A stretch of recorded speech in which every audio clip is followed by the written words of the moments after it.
മറ്റൊരുത്തും അവിടെ ചേർക്കുവാൻ നമുക്ക് കഴിയുകയില്ല.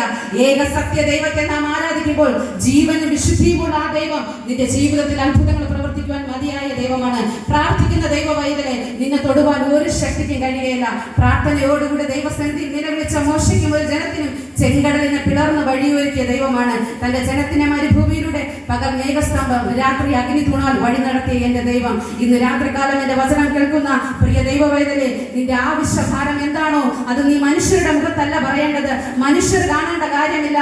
നിന്റെ ദൈവത്തോട് നീ നിലവിളിക്കുകയാണെങ്കിൽ അവൻ അത്ഭുതം പ്രവർത്തിക്കുവാൻ മതിയായ ദൈവമാണ്. സാമ്പത്തിക ഞെരുക്കമാണോ, കടഭാരമാണോ, തലമുറയെ കുറിച്ചുള്ള ചിന്തമാണോ, എല്ലാം ദൈവത്തിന്റെ കരങ്ങളിലേക്ക് സമർപ്പിക്കുക.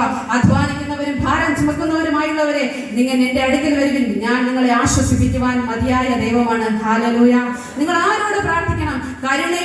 കരുണയുള്ള മഹാദൈവത്തോട് പ്രാർത്ഥിക്കണം. നിങ്ങൾക്ക് നിങ്ങളുടെ വിഷയങ്ങൾക്ക് മറുപടി തരുവാൻ കഴിവുള്ള ഒരു ദൈവത്തോട് പ്രാർത്ഥിക്കണം. പ്രാർത്ഥന എന്നാൽ സ്വർഗം തുറക്കുന്ന താക്കോലാണ്. സ്വർഗത്തെ തുറക്കുവാനുള്ള താക്കോല് ദൈവം നിങ്ങളുടെ കരങ്ങളിലാണ് തന്നിരിക്കുന്നത്. അത് പ്രാർത്ഥനയാണ്.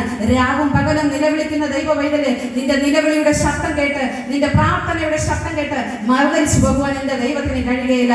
നീ എന്തിന് കരയുന്നു? നിന്റെ ആവശ്യഭാരം എന്താണ്? നിനക്ക് എന്ത് വേണമെന്ന് നിന്നോട് ചോദിച്ച് നിന്റെ ആവശ്യങ്ങളെ നിനക്ക് മുൻപേ അറിഞ്ഞ് നിനക്ക് വേണ്ടി വഴി ഒരുക്കി നിന്നെ